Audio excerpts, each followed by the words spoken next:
Well, if you don't already know why conservatives of Texas are so angry with our lieutenant governor, well, just stick around and meet the three conservative candidates who are vying to replace him. Because it's that time again, Texas. Time for some straight talk. I'm Bunker Bob Steinhagen, and this is The Bunker Bob Show.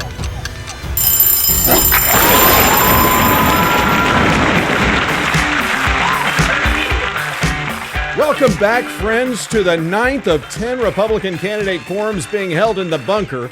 And the focus of today is the race for lieutenant governor, with three candidates that are hoping to unseat the incumbent Dan Patrick, who many conservatives feel has betrayed the people of Texas and become less statesman and more politician. The one thing I can guarantee about this show is that you will learn something new, because the three candidates that are seeking your vote are not new to Texas politics, and they have no problem telling you what they really think. I can guarantee that if you are a moderate Republican who prefers platitudes over substance, then these three candidates are sure to scare you to death. But if you're like me, you'll find this to be one of the most entertaining and informative candidate forums to date. And if you're one of those who thinks that the race is a foregone conclusion, and if you're sick and tired of being sick and tired of politics as usual, well, then why not consider casting your vote for someone who actually thinks and sounds like you? Now, I always want to give candidates the opportunity to put their best foot forward, which is why, as I have always done, the candidates received a copy of the questions before they had to decide to participate. Through the magic of video, it appears that both candidates are in studio at the same time. However, each one sat down with me for a one-on-one interview, which is edited together to create the illusion that they are here at the same time. This is why I will ask follow-up questions of one candidate but not the other, and why the candidates do not respond to one another's answers. In fact, the first time any candidate will have heard the answers from their opponent will be after this show has been aired. Now, I never place time limits on candidates' answers. However, when they go long, and sometimes they do, we will edit it for time. Before every interview, I let each candidate know that they can re-answer or restate anything they say, because the purpose is for them to be the best that they can be. So, let me introduce the candidate for today's show, and I want to start with Trayce Bradford. So, Trayce Bradford has been a grassroots volunteer for the last 14 years, serving Texas and fighting for conservative principles. She served as president of Texas Eagle Forum for the past 4.5 years, and before that served as president for Dallas Eagle Forum for 4 years. Additionally, she founded Tarrant County Eagle Forum in 2012, a great organization. During her time as president with Dallas and Tarrant County Eagle Forum, those groups hosted a federal senatorial forum that included all 6 candidates, educated group members on critical subjects such as human trafficking, pro-life issues, religious liberties, and security for the Texas grid, to just name a few. She currently serves as the Eagle Forum National Issues Chair on human trafficking. Man, that's quite an issue. Mm-hmm. Really yes, is, especially for this area. Mm-hmm. We're on the I-30 corridor. Yep. Tracy Bradford has been married to Scott for 33 years, and she is the mother of seven, grandmother of 3, and a native Texan and a faithful citizen of the United States of America. But best of all, in my opinion, she's a Texas Aggie. Good to meet you, old Ag. Nice to howdy. Glad to have you here. I'm glad to be here. All right. Well, now let me introduce you to Daniel Miller. He is a 6th generation Texan who has been involved in the technology industry in Texas since the mid-1990s. He currently works as a freelance technology consultant for small to medium-sized companies and startups. He also operates Radio Free Texas, a digital music platform focused on Texas music. In 2005, Daniel founded the Texas Nationalist Movement, an organization dedicated to the political, cultural, and economic independence of Texas, which many refer to as Texit. In his role, Daniel has testified on many pieces of legislation and is a regular fixture at the Capitol during the legislative session. In 2011, he authored Line in the Sand, his first book, which addresses the roots of Texas nationalism and the practical implication of national self-identity for Texans. In 2018, Miller released Texit, Why and How Texas Will Leave the Union, which is considered the ultimate guide to Texas becoming a self-governing independent nation. Texit covers the motivations behind the modern movement for Texas independence and lays out the path to achieving it. Dan resides in Southeast Texas with his wife, Kara. How long have you guys been married? Wow, we have been married. You know, our anniversary was just this week. It was our 15th anniversary. Wow, 15th anniversary. Well, congratulations. Thank you. And it's neat that 5 of their children live in Texas, and 1 is currently serving in the United States Army. Well, thank you for being here today. It's good to have you. Hey, thank you for having me. All right.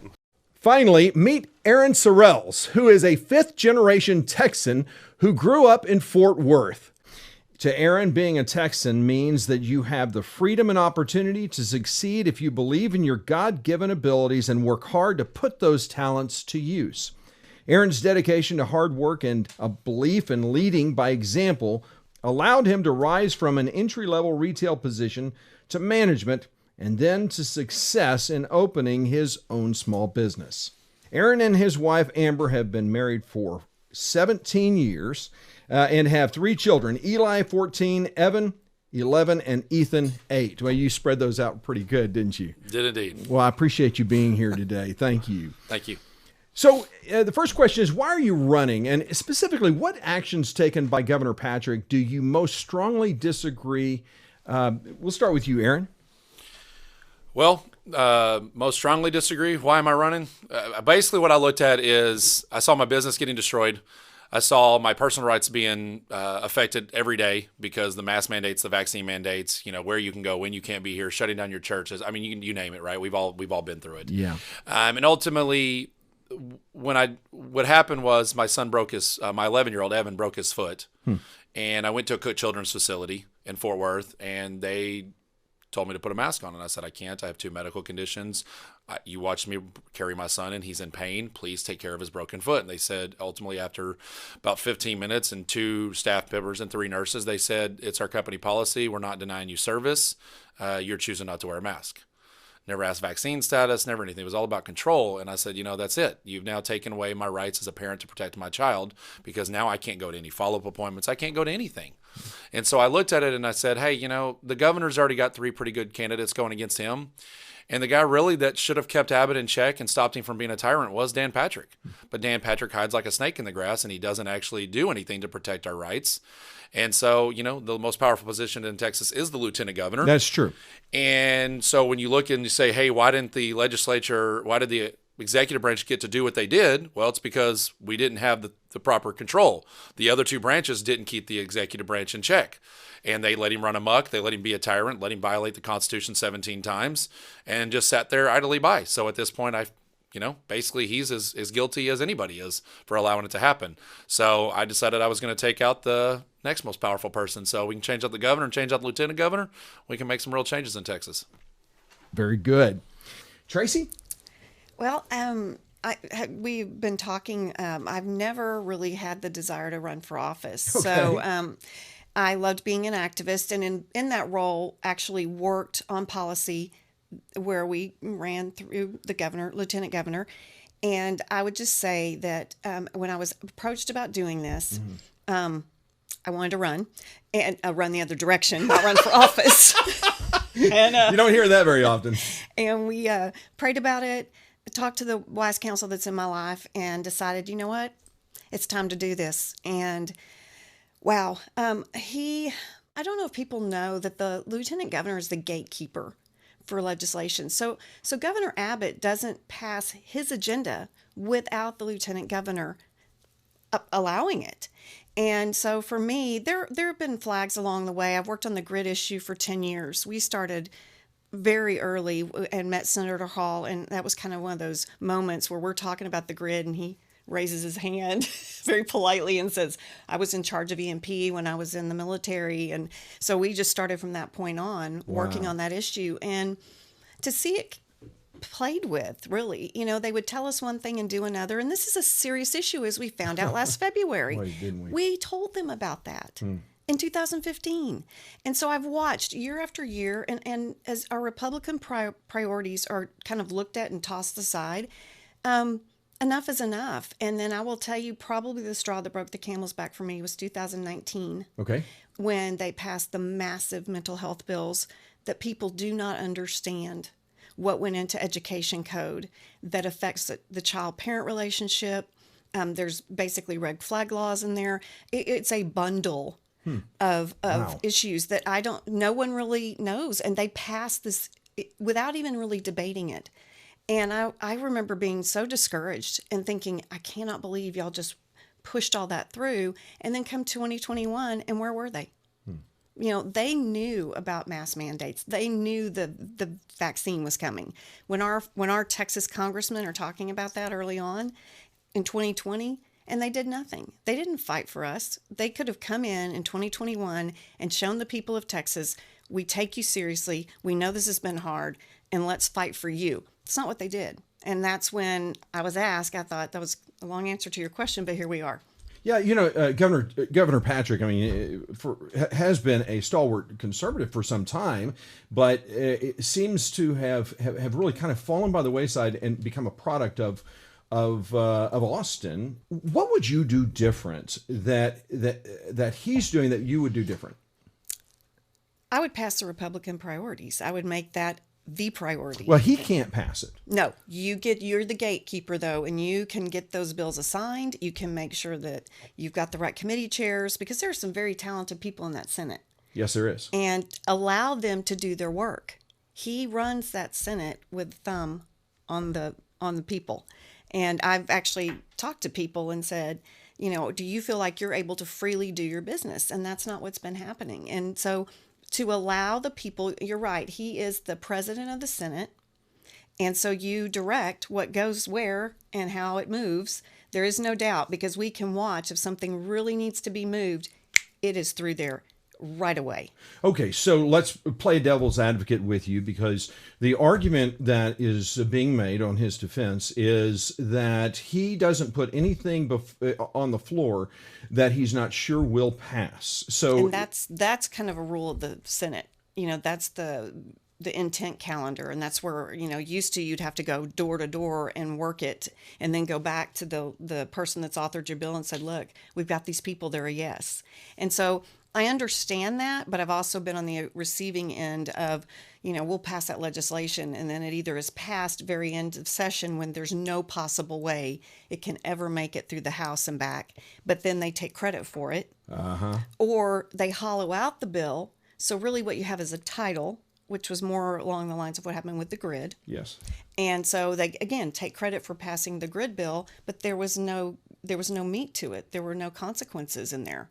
And so I see that as he can use that as a reason, but that's kind of some of the principles of how the Senate runs. It's not he's made a decision to only bring things to the floor. And some of that, in the House, it's kind of nice to watch them debate on the floor and fight for things. And you get to see these people in action instead of feeling like everything's been constructed behind the scenes and then brought. Yeah, so that I think is my biggest criticism, because ultimately, what I try to do on this show is identify the rhinos that are among us, and because I think that's our greatest threat to Texas, to Absolutely. the United States, is Republicans who don't follow through on the platform that we all agree Absolutely. upon. So one of the things that I would like to see, and it's hard for me to identify the rhinos, and because I don't just call names. I want to be able to say, here's how they voted. Well, when it never comes to the floor for a vote, I can't do that. And that, I think, is the biggest frustration for me.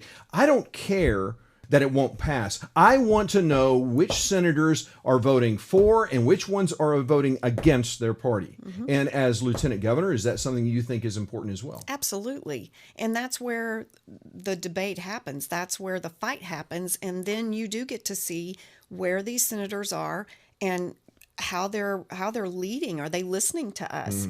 Because I think we've moved so far in begging back for our rights. We got to stop that. They serve They serve for the people. Yes. We've turned it into the government tells us what to do, and then we are so happy to get our rights back. No. I had a really hard time when they had all the propositions, you were going through, and it's like I couldn't check any of them. I'm going, I don't want to ask you for the right to be with my sick parent. I don't want to have to ask for the right to be at church. Which are inalienable. They're ours. We're having to, basically beg for them back or be happy when they let us have them. No. But we gotta stand on this. When they want to tell us, we're gonna let you. You don't let us. Government does not give us rights. Those rights are endowed by our Creator. It's the government's job to protect those rights. Absolutely. So Absolutely. you will support that. Absolutely. Very good. Daniel? Yeah, look, this is it's a great question because I think it's been no secret since I announced that I'm running that this was never anything for me in the cards, right? I don't have Running for office. I mean, okay. I've run for office twice before. Okay. Once when I was 19 years old, I ran for mayor of my hometown. And back in White Oak, Texas, a little town of 5,000 people. Win or lose? Lost. Okay. I mean, look, I wouldn't have voted for me, right? Okay. Okay. Nobody wants an 18, 19-year-old mayor, right? So, I ran because, I grew up with this I guess you could call it a drive for civic engagement. My parents raised me in a political household, so I ran. I lost, and then in 2012, we were part of a slate of candidates that was organized by Raging Elephants, and I don't know if you remember those guys. I don't. Raging Elephants was an organization that was primarily focused on minority outreach for conservatives. Okay. And getting conservative ideas, connecting with people of color and communities of color for conservative ideas. And so Raging Elephants wanted to put together a slate of candidates where they could get a bunch of conservatives together. And so they came to our organization and asked us if we could try to recruit some candidates. And my belief has always been you never ask people to do something that you're not doing yourself or haven't done. So I ran for state representative down there against Alan Ritter, a guy who flipped from Democrat to Republican. He suddenly had a newfound conservatism, a.k.a. his district went Republican. There's a lot of that going around. Yeah, so, but for me, my primary focus since, August 24th, 1996 has been Texas independence. And so this idea of running for office of any type is a bit foreign to me. I'm not a politician. And, something started happening at the beginning of the year. At the beginning of the session, State Representative Kyle Biederman filed House Bill 1359, which was our bill. I drafted the Texas Independence Referendum Act. Okay. I wrote that bill.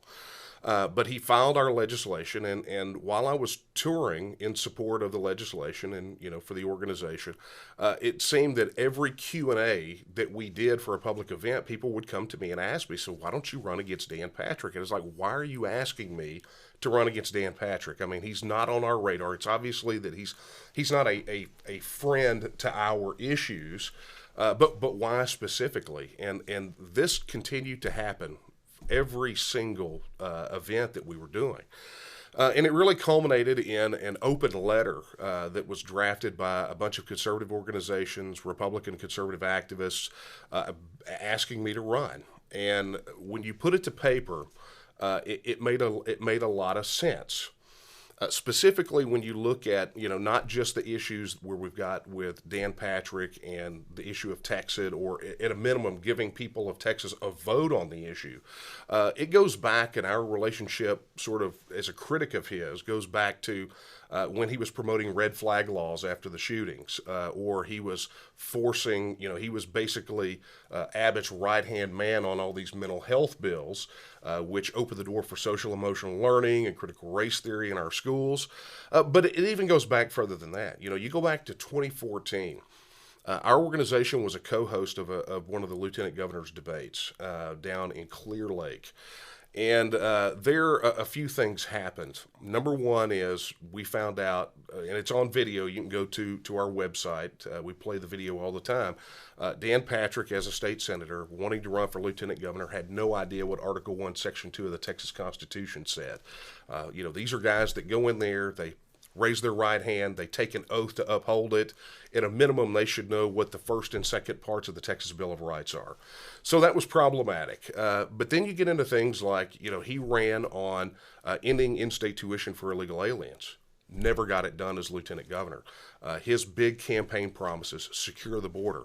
But here we are in 2022, and the border is more insecure than it's ever been. When we talk about his promises since 2014 and even pre-2014 to reduce the property tax burdens, property taxes are skyrocketing.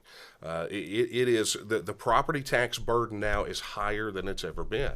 So you go through each and every one of these promises, whether it's those campaign promises or the fact that while Abbott was closing down our churches, closing down our businesses, and segregating us into essential and non-essential, Dan Patrick sat by and said nothing, not a word of protest, as our constitutional rights were destroyed and usurped through extraordinary executive authority.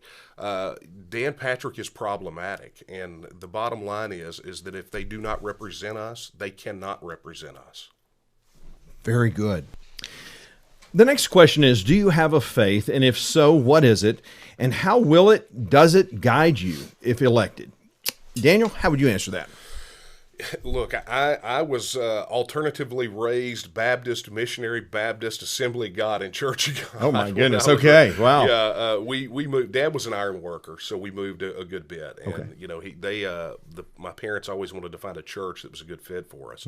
I started teaching Sunday school when I was 14 years old, if that gives you any indication. My faith, obviously, is a Christian faith, but it guides everything. I mean, it's amazing when you begin to break down the role that faith has in an individual's life and how that plays out in the public sphere. People talk about a lot of times our work in the Texas Nationalist movement, and they say, well, why aren't there these explicit mentions of God? It's like the faith is fingerprinted in everything that we do. When we talk about things like, the challenge that we have with living under the federal system as it stands right now. Well, a double-minded man is unstable in all his ways. That is a scriptural precept. So, I can tell you that faith is the foundation, and everything springs from that. And I think that it's pretty clear when you look at the fruits that foundation is there. Very good. Aaron? So I am a Christian. Jesus Christ is my Savior. I've been baptized. I believe that it's everything, honestly. I mean, if you're a Christian and you can look at what's going on right now and you don't see the evil going on and that doesn't guide you, then you might want to rethink what your faith is, because there's nothing but evil going on right now. When you see the child gender modifications and everything going on, the abortions and everything that the left is pushing, and you see our own party is allowing it to happen, yeah, it guides me big time. I mean, it's and I look at it a little different. Christians have been taught that we are to, what is it? You turn your cheek and then you get slapped, you turn the other cheek. Well, as I remind people, I'm running out of cheeks. I'm getting slapped a whole lot right now. And the fact is, Jesus flipped tables. Jesus cracked the whip. And in the end, he spoke up against the governments and everybody, the pharaohs, all of them. And he died fighting for us. He died for our sins. And so as a Christian, you don't just sit around and just accept that. You're supposed to go out and fight that evil and do what Jesus did. Fight until they effectively, kill you for it. So the attitude is, why do Christians act that way? Well, it's because that's what we've been trained. But if you look at your own teachings, it doesn't tell you that. So I'm trying to do like Jesus and go out and fight for our values and stand up and disciple his word. Well, and what I find interesting about what you're saying is it's not just that Jesus fought for us, but Jesus really, if we put it in a political realm, he fought within his own party. It was the Pharisees and the Sadducees, the people who were the learned leaders of the Jewish faith, who he was attacking, who he was challenging. And here we are, we're Republicans. We are identifying the fact that the problem is we have seen the enemy and he's in our own house, and so we want to do something about it. So it's kind of in that vein. Wouldn't you agree? I would agree. Yeah, that's exactly it. And who did Jesus reach out to most? The common man. That's right. And that's what that's the electorate I'm going for. I'm not going for the elites. I'm not going for the people that think that everything's okay. I'm going for the people like us that are sick and tired of being told how to live their lives, and we need to fight back against what's going on. Very good. Tracy, how about you? I am a believer in Jesus Christ, and it is the foundation of what I do. My belief and my relationship with Christ directs who I am and the decisions I make, and I don't want to operate outside of that. I believe, I know people, I had a comment by somebody about, you're kind of the God lady and you want to be, and you want to be relevant. So you may want to pull back on that. And I'm like, you don't pull back on who you are in Jesus. Yeah. And the incredible thing that I want people to understand about that is it is what drives us to treat people with respect, to do the right thing, to love, show mercy, be just. That comes from who we are as believers, and that's my accountability. I mean, yes, you're accountable to the voters, but what scares me a lot more, or what drives me, you, sure, yeah, is my accountability to God. Excellent. Thank you very much. If elected, do you see yourself as a representative or trustee of the people? Now, a representative will act in ways that he or she believes those who elected them would want them to act, while a trustee acts in ways that they believe are in the best interest of the people, even if those who elected them oppose such actions, like shutting down businesses and places of worship during a pandemic. Tracy? I am clearly a representative. That is it. I will tell you kind of a little side story here. I have had a hard time calling the current leadership leaders. I got to where it was elected beings because I was so frustrated because they weren't leading the people. It was, we know what's best for you. Again, we're getting back to, why are you in this role? You are here to serve on the behalf of the people that elected you. You want to support a mandate, there's one for you. Now, you're not saying that a representative is, anytime you take a vote, you go out and do a poll. Oh, gosh, no. That's not what you're saying, but I think a lot of people misinterpret that and think that that's what a representative is. So how is it different if you're not polling people? Well, hopefully what you've said when you were running for office, you believe. They're your core principles.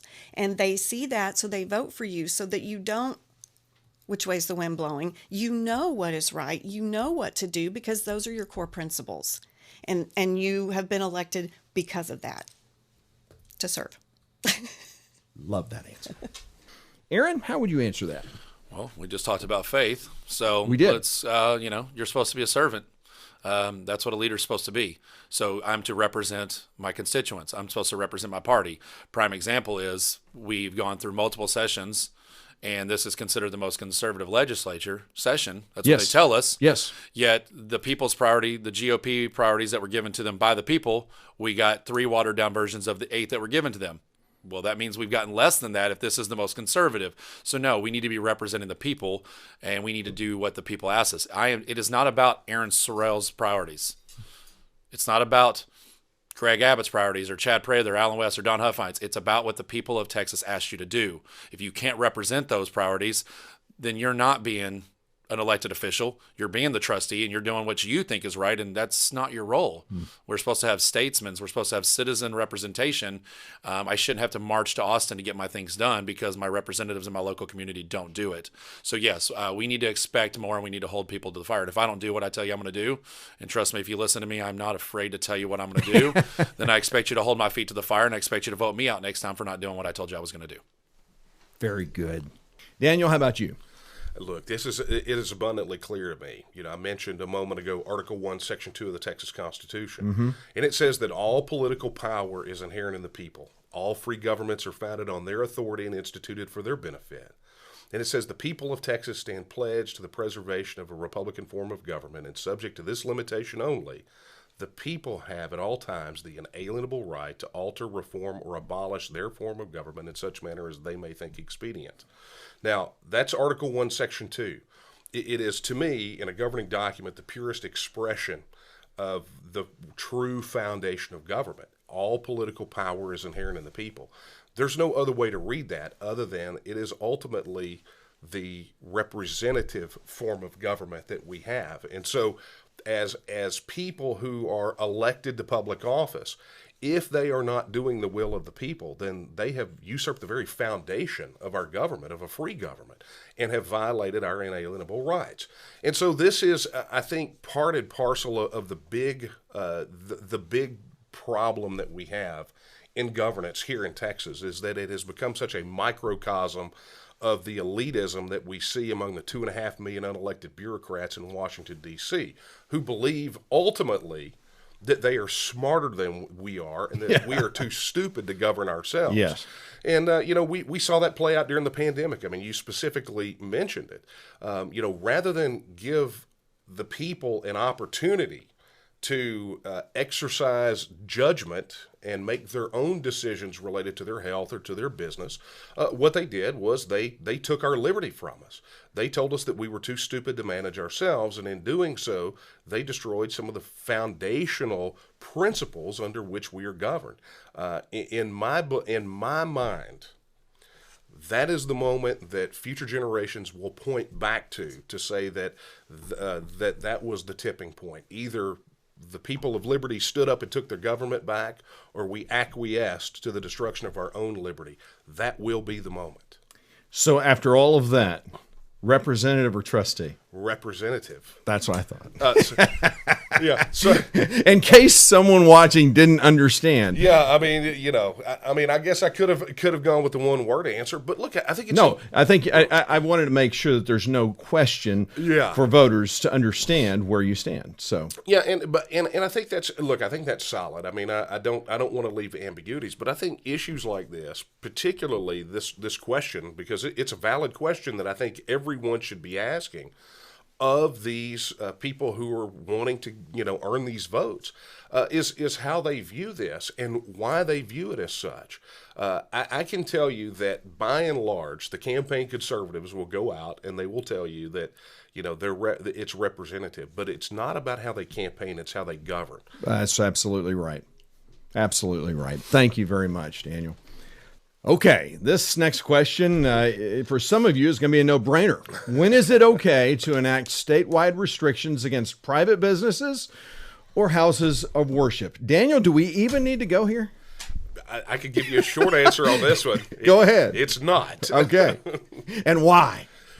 For all the reasons that I just said. That you just talked about. Very good. Literally just talked about. All right, very good. That sounds good to me. How about you, Tracy? Never. That was easy. It's just not. But are people really smart enough to take care of themselves? Come on, Tracy. Apparently, the people in our government don't think so. I agree. I think that's true. Yes. And, what's been interesting to me is how many people this has caused to raise up and say, enough. It's working against them thinking they could take care of us. That flies in the face of self-government. Yeah. The very principles of conservative government. And what I love is all these people, like I said, that they've never been involved, but because innately they know, they're going, there's a problem and we're not backing off this. You're not going to be able to do a commercial that's going to make us happy or pat us on the head anymore. We know something's wrong and we want to change. And that is so encouraging to me. Yeah. Very good. Thank you. Aaron, I think I know how you're going to answer this one. Never. No way, no how. It's like the constitutional amendments we just signed, went over, and everybody's like, oh, everybody vote yes for, no, they can't shut down churches. What authority did he have to shut down churches in the first place? So what, we're going to add more legislation, more amendments? They don't follow them anyway. Yeah. So the point is we need to get back to what it is, which is stop complying, stop listening. Mandates aren't law. And no, honestly, if I was in Patrick's place when Abbott did this, and which it actually came up in the debate last night, I would have put him in place. I would have called everybody and said, he doesn't have that authority. He is outside of his guidelines. He never went through the legislature to approve any of this. You don't have that authority. Ignore the command. And right now they're not doing that. So yeah, no, they don't ever have that authority. Everybody is an essential business. Everybody. You have a right to make money and to support your family. Plain and simple. And especially the churches. I mean, what, they shut us down on Easter. You think that wasn't planned? Yeah. Excellent. And just out of curiosity, is Governor Patrick, is he attending these debates? No, he is not, of course not. Yeah. Okay. Nor is Abbott attending the governor debates. Yeah. Didn't think so. Yeah. Okay. Would you support an end to state property taxes? And if so, how would you go about doing it without adding a state income tax? Aaron, how about you on this one? Okay. So, yes, we need to end property taxes. Plain and simple. We always check the box. Do you own, rent? Well, the fact is we don't own anything. We rent from the government. That's so we true. might as well change it to rent from government, rent from landlord. It's when you say that, everybody laughs, but it's like, I mean, seriously, Yeah, sure. and you think about it and you go, oh, well, that is true. Yeah. So, I mean, that's the problem is we've gotten used to that attitude is that we just rent from everything.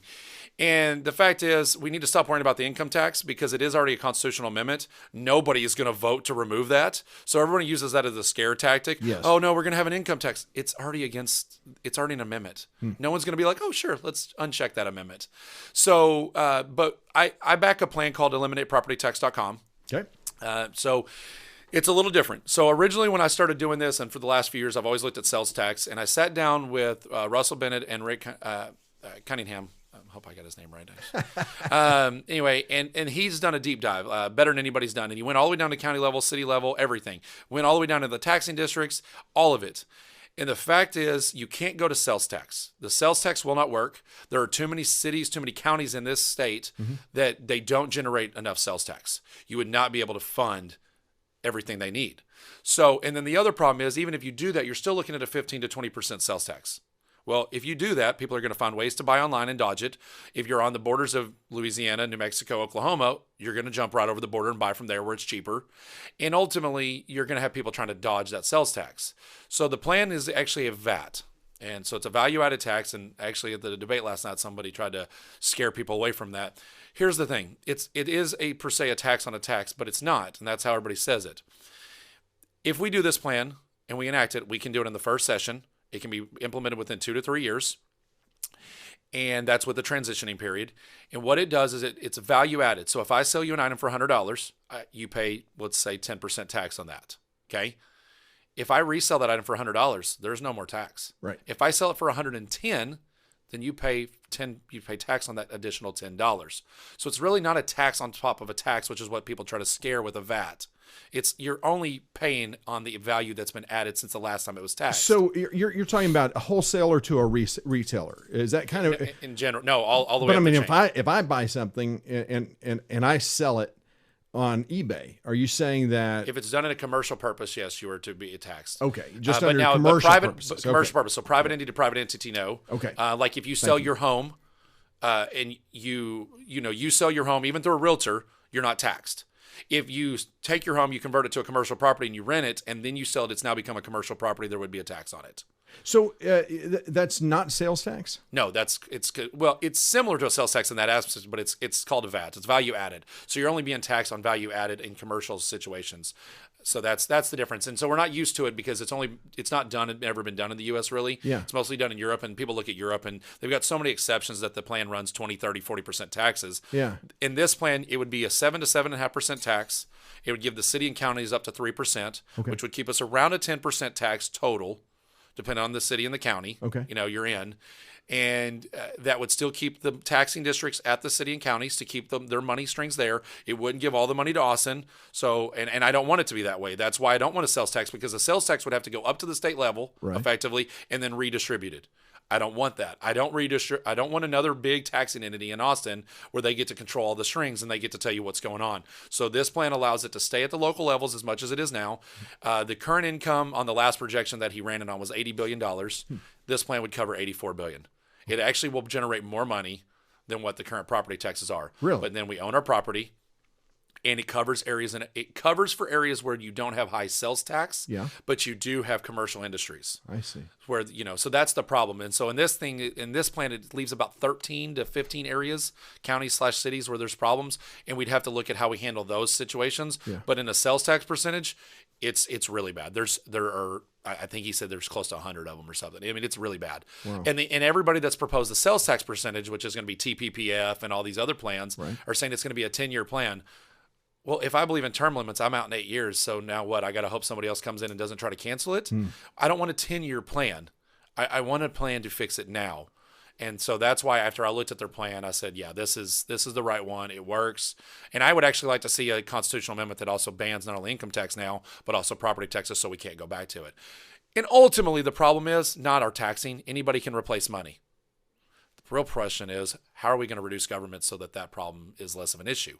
So that we don't even have to pay 10. We can pay 9, 8, 7, 6, whatever it is, because we, one, fix the bloated government, we stop misappropriating funds, and then we get the education system under check, which is just draining money left and right, along with the illegal traffic coming in that's draining the education system and everything else too.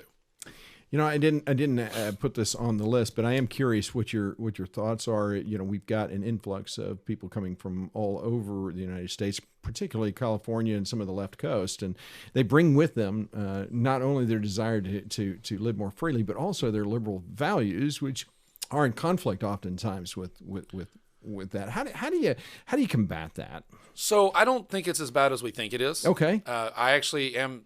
My business, we do window treatments, so I run around and in Dallas Fort Worth, one of the biggest. Well, I mean, hell, Fort Worth, I think the fastest growing city still right now. Yeah. And the fact is, I was going in these homes and these people had Trump signs and everything. They were as conservative, if not conservative, than most of the Texans I run into. Huh. Wow, the problem is what we have companies like Tesla and Toyota and these big globalist corporations. And now we're talking about Samsung and Rivian and all these companies coming in. And like Rivian is wanting 7,500 jobs in North Fort Worth, and they're only promising 10% to Texans. That's the problem, because now we're bringing in people that didn't come here because they wanted to believe in Texas values and wanted to believe in freedom. They came here because they were forced to by the company that they were working with. Right. That is our problem. Yeah. Those are that's what's going on in Austin, right? They're moving to Austin because they want to control our state. Right. They're moving into the more liberal cities when they do that. But most of the people I run into aren't that happy with what's going on. And I'll be honest, see a lot of out-of-staters at these events. And they're mad. And so we have to be real careful about blaming the out-of-staters, because when I'm talking to them, what they're saying is, look, I moved to Texas thinking Texas was this bastion of freedom, and they got here and went, holy hell, I just uprooted my whole family, my business, my life, everything to come to a free state. And they're going, hell, this state's 5 years from becoming where we left from. Yeah. This is what we saw in our state happening. Yeah. And so they're fighting harder than some of the Texans are. Wow. So we want to throw these things out and blame it on the other, but the reality is Texans have been here for a long time, and we've been letting this happen too. Look at who we've been electing. You can't blame it on the out-of-staters that have only been here probably 8 to 10 years, really, the mass movements, when we've been having this problem for 20, 30 plus years. You make a great point. Thank you. Daniel? Property taxes have to go. Okay. Look, property taxes are immoral, right? And so when you... Why? Well, it's quite simple. If I own something, I should not have to pay rent to the government to continue the enjoyment of that thing that I own.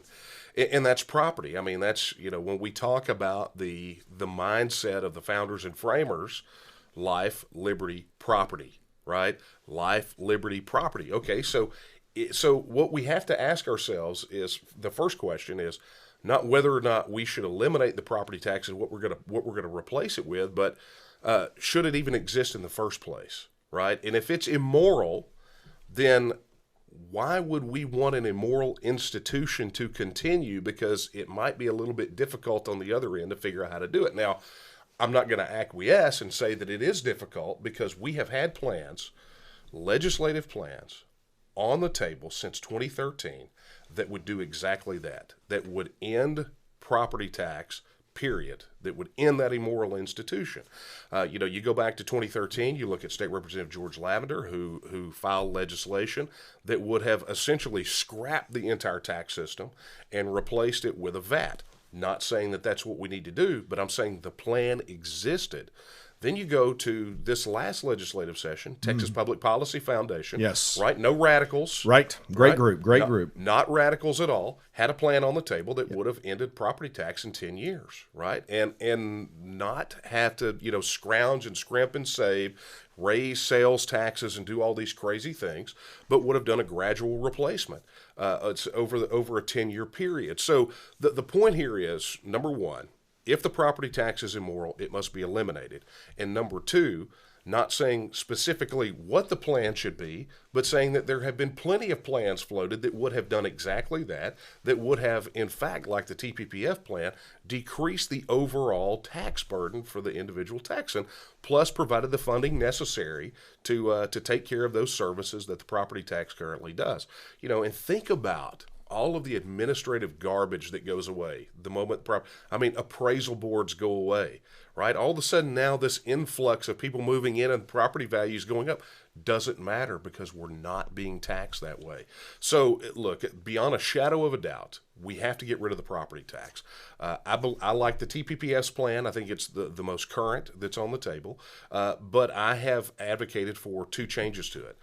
Number one is a constitutional amendment that would end property tax by date certain so that we have a bookend on one end. We have a hard deadline to get it all done. And number two is to institute an immediate moratorium on property tax foreclosures for homesteads. If it is immoral to kick people out of their homes, let's stop doing it. So you buffer the issue on both ends. Stop kicking people out of their homes and put a date certain constitutional amendment to get rid of it. The rest will take care of itself. And I believe we can get it done in quicker than 10 years. Fantastic. Tracy, how about you?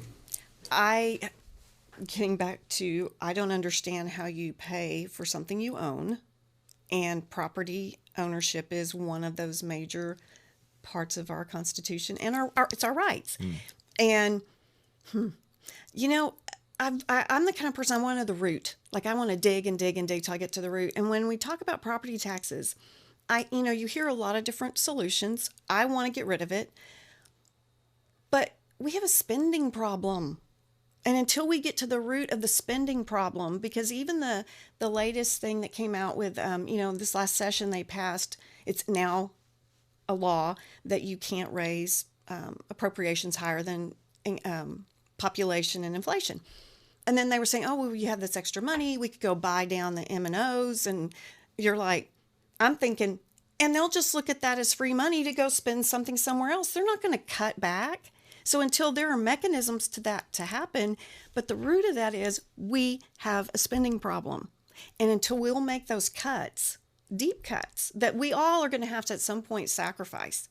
But I mean, when you start looking through the programs and the duplications and the... Okay, so as Lieutenant Governor, how do you do that? Well, I would say you're also the head of you're one of the top people in the Legislative Budget Board. So you determine the mission and you appoint people to that board, and there are good senators who have good ideas that you could put in that position, and then you can set the tone for the budget to begin with. I mean, to me, wow, you have that position that sets the mission, and you communicate to agencies what they need to turn in their reports when they're asking for the appropriations. So you're, obviously, as conservatives have recognized, and I think Donald Trump better than anyone has demonstrated in his presidency, that when you stand on conservative values, you will take a lot of hits. You will not be treated fairly. I think, the World War II bomber pilots always said, you're over the target when you start taking flak. So you're going to also have to identify the few state senators who are willing to actually take that flak and risk losing an election based upon false media reports. That's a huge hill to climb, don't you think? But if we don't do it, where are we headed? Here's the thing for me, and I can't speak for the other senators, but this is not who I am. This role would not be who I am. It is simply a place to serve, and you will take the hits. That's why you're there. But I believe we're at a place. We're at a place in our country. We're in a place in our state. It is time for hard choices, but it's worth it. So if I go down because I can make the hard choices, great. I don't need to be back then. But at least while I'm in there, I'm going to fight with everything I have to do what is right and to get us back on track as a conservative, small government, self-responsible people. Very good. The federal government is responsible for protecting our nation's borders, including between Mexico and Texas. However, nowhere in the U.S. Constitution or any congressional statute is immigration enforcement granted solely to the federal government. Supreme Court Justice Antonin Scalia expressed this same view by stating, quote, "It seems to me entirely appropriate when the state uses the federal law, as it must, as the criterion for the exercise of its own power and the implementation of its own policies of excluding those who do not belong there," end quote. Therefore, most constitutional conservatives have argued that the state of Texas, as a sovereign political entity, has the inherent authority to enforce its own borders and protect its citizens. Article 4, Section 4 of the U.S. Constitution guarantees that the federal government shall protect each state of the Union against invasion. Yet, despite the fact that former Vice President Biden has ignored this constitutional mandate, the framers added another guarantee for the states under Article 1, Section 10, Clause 3, where the states reserved their sovereign authority to act in the protection of their citizens when threatened by invasion or imminent harm. So, here's the question. Do you believe that the state of Texas is being threatened by invasion or imminent harm? And if so, how will you work to secure our border and crack down on human traffickers and cartels that bring violent crime to Texas? If not, what must happen for you to support state-initiated action to secure our border? Tracy, how would you answer this? Well, I love what you talked about. Again, we can go back to the Constitution, and there it is. And we are and have been invaded. And here's the thing. This didn't start just when Biden got in office. This has been going on for years, and it ramped up. But last February, you already had people flowing across the border, trafficking $14 million a day in human lives. But if you go back, the leaders in this state, the top three, the people that run the state, have known there is a problem. And we had a president who was doing something, but once he was removed, It all stopped. It did. And they say that, they put more money into it, but we were down there, and I was watching as people sauntered literally up to the gate, up to the fence. We're standing there watching the National Guard help them through the gate, through the barbed wire, helped them through the barbed wire, helped them get into a van, and off they went. We had been on public property the entire time. We got chased down as we were leaving town by a National Guard. He came running up on us, jumped out of the car, came running over, wanted our names, and we were with former border agents, and they were like, "You don't need her name. You don't need our names. Why are you doing this?" And they went back and forth, and my campaign manager and I were thinking, we're going to jail. I mean, we're going to jail. And we stopped to take a picture. We were still on public land. And when I finally asked him, I said, "Why is it that we just watched y'all help people break the law, but I'm a citizen on public property and I'm in trouble?" So all that to say, in that day, I saw all these points with the NGOs and with the people coming up through people's yards. We saw all of that. And yet, and it's still going on, we saw where the containers had all been lined up, and then right next to it is a huge path where they're coming right through. And the Constitution provides for us to defend our sovereignty. There is actually land where we watched we've ceded that land. We have backed up where these people are walking right up. I mean, you can see them coming for a long way. Why are we not down there patrolling and deterring, sending them back? I don't know if people know that the executive order, if you look at what Abbott said, it was trespassing. So when they come up on the public land, they're not trespassing. If they jump onto somebody's property, then they have to take them in because they're trespassing. That is nuts. We know the problem. What's the solution? So we could have passed a bill called the Compact, Interstate Compact, years ago, because it's been brought up every session by Senator Bob Hall, that would allow us the opportunity to work with other states when the federal government doesn't want to defend us. Then we can work together. We have the land that I believe we should be taking back. I think that's where you put your guys. You don't put them back here and help them cross in. You put them in this area where they're starting to come across. You're saying, no, go back. Part of Mexico is now run by cartels. They've lost control. Do we want that here? No. So until you get serious about those things, they know it. They know we're not serious. A chain And that's link- why they keep coming. That's exactly right. Especially when you'll help them through the fence. Yeah. Crazy. Thank you very much. Yes, sir. Daniel? I don't even know where to begin. Okay. That is a massive question. So let's just Well, the question is the first part of it is kind of a background as to our rights as a state, the responsibility of the federal government. The question is, are we being invaded, and is there imminent harm? Absolutely, we're being invaded. Look, you look at the number of Allied troops that landed on the beaches of Normandy on D-Day in 1944, right? And what you find is that we have that many illegal aliens crossing the border every single solitary month. Wow. Right? So I don't know that there's any way to classify it other than an invasion. You hear people use these terms, right? It's a public health crisis, it's a humanitarian crisis, national, but it's an invasion. Okay, so the bottom line is, regardless of what the U.S. Constitution says, Texas has, as a sovereign political entity, the right to protect itself and its citizens, period. Doesn't matter what, President Puddin' Pop says or any of those bureaucrats up in Washington, D.C., we have an inherent right, and we're not forbidden. Article 1, Section 10 does not forbid states from protecting themselves, right? So it is important that we classify it as the invasion that it is. If we had this sort of lawlessness breakout, I mean, let's look at the federal government's viewpoint on it. They had far less lawlessness breakout on January 6th, and they declared that an insurrection. If that's an insurrection, then what is this? This is an invasion. So, it is important for us to begin to view it as such and understand that the federal government has abrogated its responsibilities to Texas under our agreement in the United States Constitution. Now, there's a follow-up to this. Article 1, Section 1 of the Texas Constitution is very clear when it says that the perpetuity of the Union depends on the right of local self-government unimpaired to all the states. So our continued participation in the Union, according to our Constitution, is probably at an end based off of that criteria and the border alone. But that's a topic for another day. Yeah.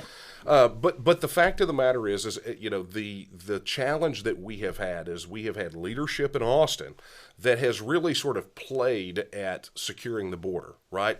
They run on it. It's a campaign promise.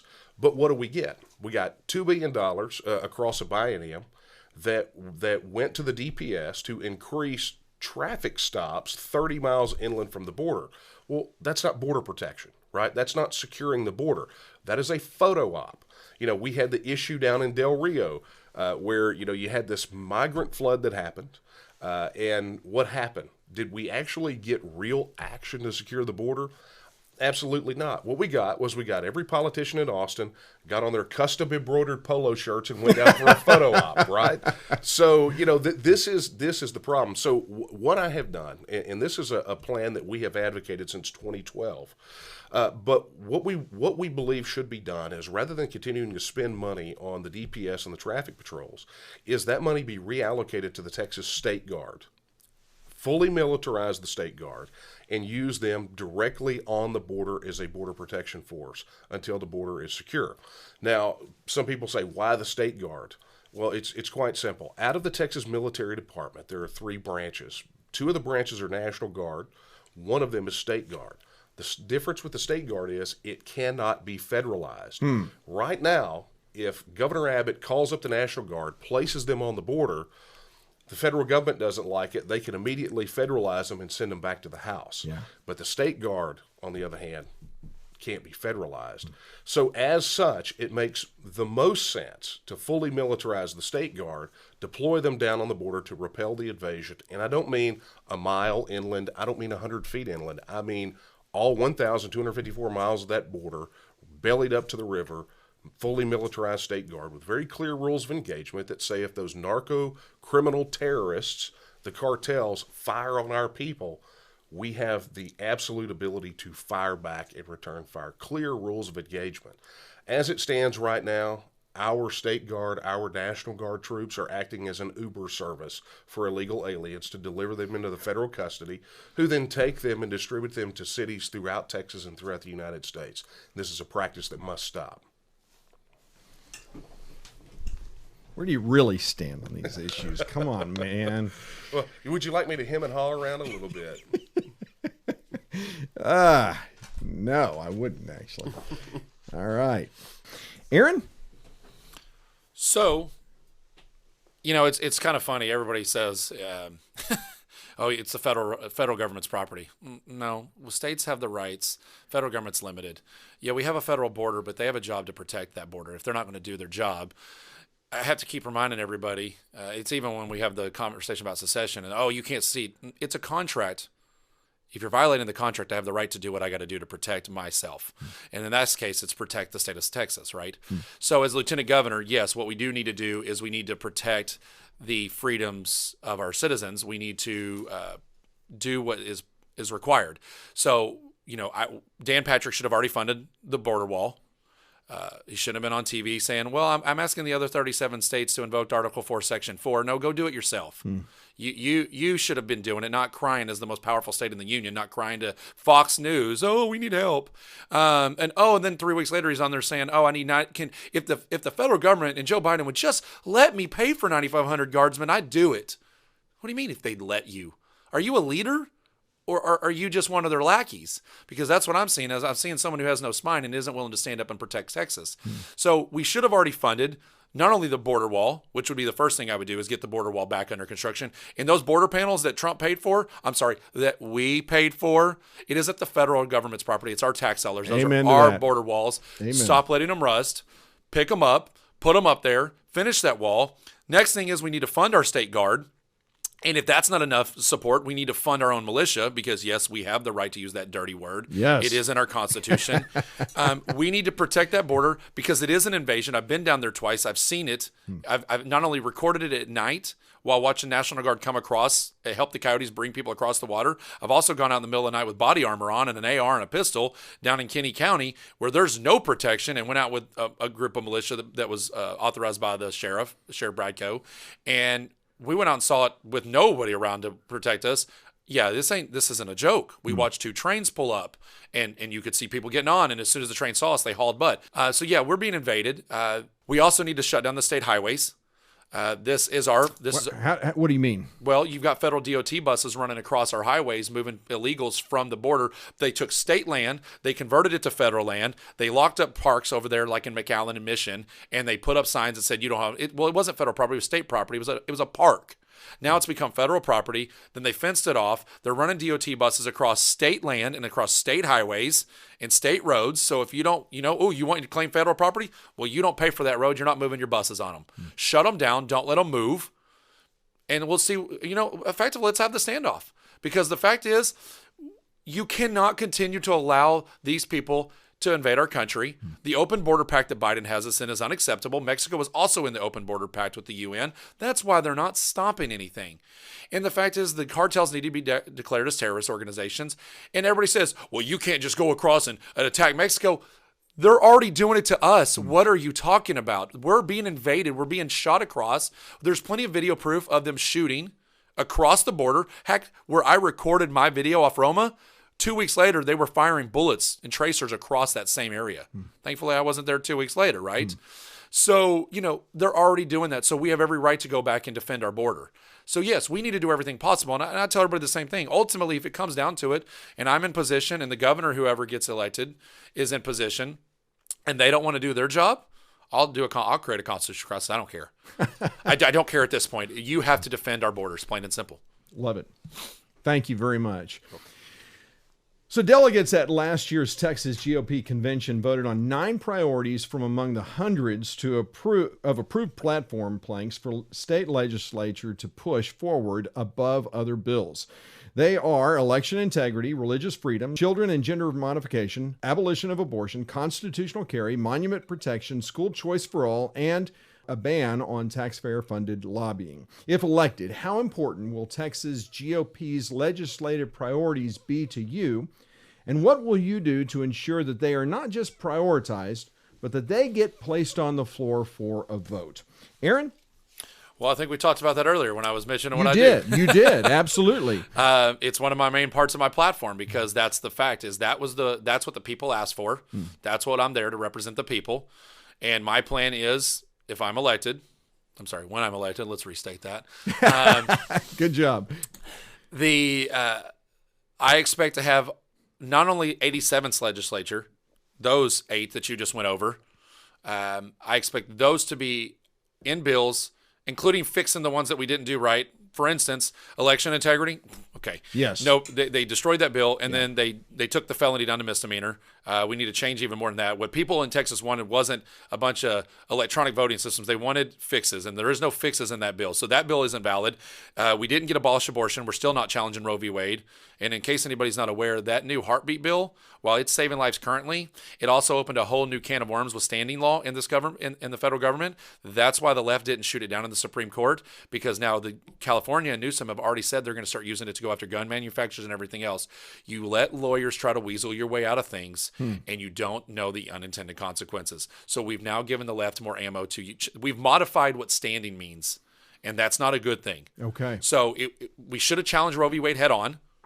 And then the next one is constitutional carry. It's not constitutional. It's permitless. And the fact is we need to get constitutional carry back to what it says. In fact, the point is I don't want to write a bunch of laws. I want to remove the laws and bills on us that gave it. I don't need a new bill named constitutional carry. I need the bills removed that took that constitutional carry away. Yes. Okay. So I want to go back and I want to redo those 8 and get them corrected. And then whatever the new ones are that are put up, I want every one of those put first session on my desk. And if I have to, I will shut down the government until those priorities are done. Wow. And I'm told that's too aggressive, and I say I don't care. All right. Well, we no question where you stand on that. That's good. Yeah. I like think that. I make it very clear. Now, Tracy, you've already talked a little bit about this, but why don't you expand on that? Well, the priorities are exactly what they say. They are the priorities of the Republican Party, the Republican voter who has voted for you to be in that role. And it's a very clear list that they've been given. They don't have to guess at what the people want to see action on. It is there for them to have. And they don't come from some place in the outer space. No. They literally come out of the Constitution and the basic conservative principles. Yeah. So I think it's very confusing and very frustrating to those of us that serve as delegates who work on these. There are people that work year round on this to get this ready. So when we go to convention, that we can debate these issues, we talk about these issues, and we vote on these issues. And then we made it even easier for them because we haven't always just presented them with top priorities. That was a newer thing, which is great because now you can say, okay, it's not just we want you to stand on the platform, but we're telling you, and they've changed over the years. There's some basic ones that have stayed in there, but that tells you it's something the people are paying attention to. They're not just checking it off every year. Right. We fight over these. Yes, we debate do. them. Yes, we do. And so when they get to you as the legislator, as the lieutenant governor, it is the clear request of the people that voted for you to please get this job done. So what you do as lieutenant governor is you find you assign, because you don't write the bills, you get on that. You get that to people and say, these are the bills we're going to be seeing up front. You have to wait the 60 days unless they're a priority to the governor. But once you can move them. And I've seen him move legislation when he wants to move it. And so those priorities should be right there, right up front. That tells the voters, we listen to you, we work for you, we got it. Absolutely. Thank you. Mm-hmm. Daniel? Yeah, it's amazing as you went through that list how few of those things actually got done or even an attempt to get them done. I mean, it's pretty pathetic. But there's an old Texas ranching phrase about riding for the brand, right? And part and parcel of the challenge that we've had in the party for so long is that we have people like the aforementioned Alan Ritter, right, who switched parties, who are perfectly fine to operate under the brand of the Republican Party, but refuse to do the things necessary to actually prove that they are a member of the party. You got to ride for the brand, and the challenge that we have had in the party has been one where you look at those legislative priorities. What got done? Well, if that's what the grassroots, if that's what the people in the party, the Republicans who are delegates to the convention, I was one. I participated in the Zoom disaster. Yeah. That was crazy this year, wasn't it? Or last year, yeah. Yeah, that was something else. Yeah, it was awful. But but we still accomplished. We were able to identify and get our platform completed, and we identified the legislative priorities. Sure, I mean those. And look, that if nothing else came out of the convention, the identification and clarification of the legislative priorities, was enough, right? It was plenty actionable. But what we got was, yet again, these elected officials, primarily leadership, because that's where the problem starts, is the leadership.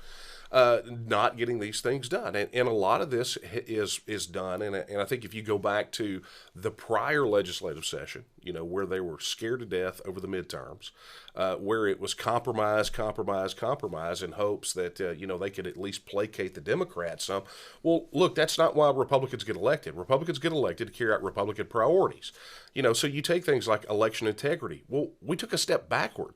Right? We literally had the Democrats blow up the quorum over the issue, and we still wound up with weaker penalties on election integrity than we had rolling in. And why are we even having to talk about gender modification for minors not being done?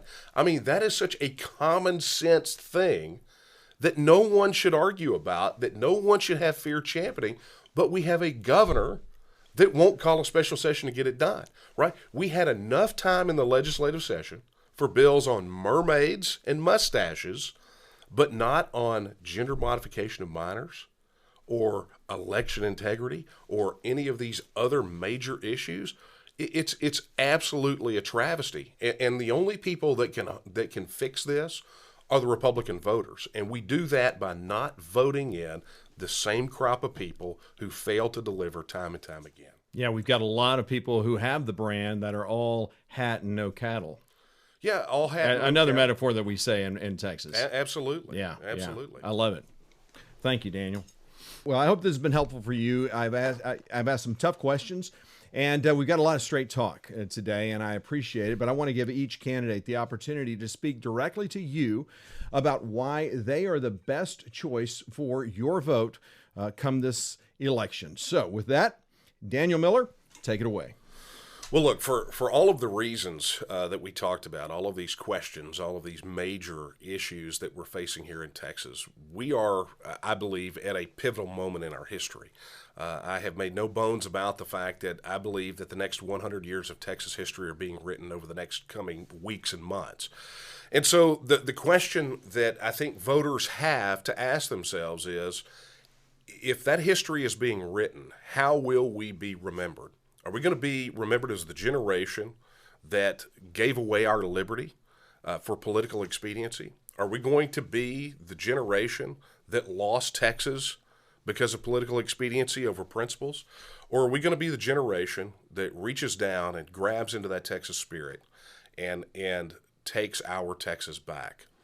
Look, I'm running for lieutenant governor because I believe that we need leadership. I believe that the attacks are coming.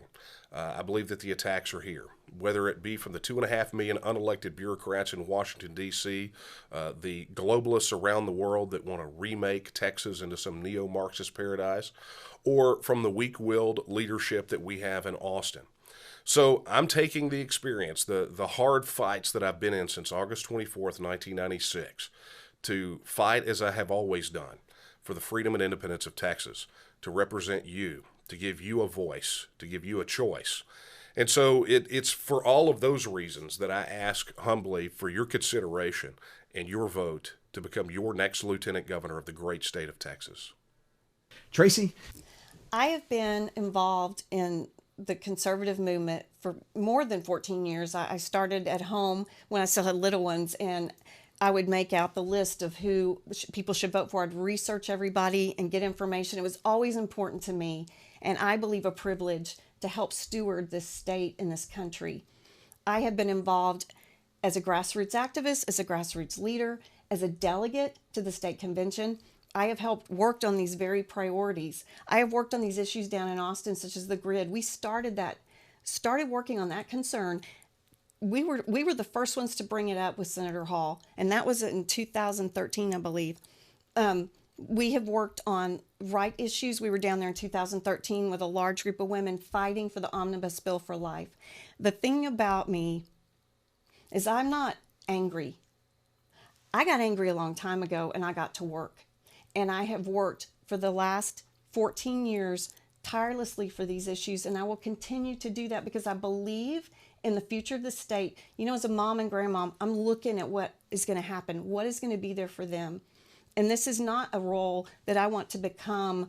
I'm looking to the future for something else. I want to get the job done. I want to see our state back on track. And I want to go home and I want to spend time with my family, because that is what matters to us as Texans. It's what matters to us as believers. And I just believe, I know. I have been preparing. I have the heart for this. And I hope I have your vote. Thank you. Aaron? So, why you should vote for me on Election Day? One, I'm not the old guard of the Republican Party. I'm 41 years old. And the fact is, the left has been winning the battle against the young. We've given up on our ideas. Basically, we've said we're going to compromise so that we're not hated. Well, you're looking at the number one terrorist target. White, Christian, successful male business owner. It's me. And it's you. And it's every one of us that believes that we should be, that Trump's still the president, right? That the election was stolen. Everything that we believe in is making us the terrorist target. So as a Christian, what are you going to do? You're going to sit around and take it? Or are you going to just not do anything about it? Well, that's kind of the message is, well, don't challenge the system, don't buck the system, don't do anything, and don't fight for your values. And that's not acceptable. But along with fighting for your values in this country, that means, or in this state, since we're running for Texas, is that there's a lot of people that believe what we believe. And they don't necessarily look the same way as you, but they believe the way you do. And Trump proved that by reaching out to everybody and not just focusing on what the standard GOP platform is. And so we love to live in this box as the Republicans and the GOP, but that's not what we need to be. So we need to be reaching out to the Hispanics, the Urbans, the Asians, everybody. I don't care what your skin tone is. I don't care how you live your life. What I care about is, do you believe in hard work? Do you believe in Christian values? Do you believe in family values? Do you believe in the Constitution? And do you believe that we're doing the right thing? And if you do, then you belong in this party as much as anybody else does. But as long as we keep picking that battle based on, well, this is not the way the Republican Party does it, then we're going to continue to lose the battle that we've been losing for 40, 60, 80 years now. And so when you look at someone who's 41 like myself and you say, well, you're too young to do this, what experience do you have? Well, we got a lot of guys that are in their 60s and 70s and 80s that have a lot of experience, and they're screwing us left and right. So maybe we need to change our system, our methods, and actually look at focusing on the mission, which is bringing back people to the Republican Party based on our values and our ideas, and not based on, oh, this is how we do it. And that's kind of my platform is, I'm not going to do things the way it's always been done. You've heard my stances. I'm pretty aggressive. I'm pretty passionate about what I believe in. Do you want someone that's going to go up and fight for your values, or do you want someone to go up and legislate and be like everybody else? If they're not willing to push for your priorities now and be bold and make those statements, then they're probably not going to do it when they get into office, because that's what we've been looking. A lot of polished people that say a lot of pretty nice things, and then ultimately they let us down when they get into office. So yeah, it may not be your normal orthodox candidate that runs for lieutenant governor, but I guarantee you I'm going to fight harder than anybody that you've ever put in that office for you, the people. And that's why I'm asking for your vote, because I want to fix this, and I want to get out of office and go back to living my life and being left alone just like the rest of you. So that's where I stand, and I hope you understand why I'm doing what I'm doing. I want to thank all three candidates for their willingness to come in the bunker and answer questions that conservative-minded voters deserve to hear. We should be grateful that they are willing to actually get in the arena and fight for our conservative values. If you have more questions of them or wish to know more about their campaigns, I posted links to their websites in the description of today's show. And better still, I would encourage you to let them know if they've earned your vote and why. If you found this show helpful and informative, please hit the like button or smash the rumble key. And if you haven't already, consider subscribing to this channel so that you can stay up to date on the forefront of conservative politics in and around the great state of Texas. Remember, you're watching this because you want to be an informed voter, so be sure to share the link to this program with your friends and neighbors. And don't forget that early voting begins Monday, February 14th through Friday, February 25th, and Election Day is Tuesday, March 1st. So until next time, I'm Bunker Bob Steinhagen, looking forward to seeing you at the polls. Blessings.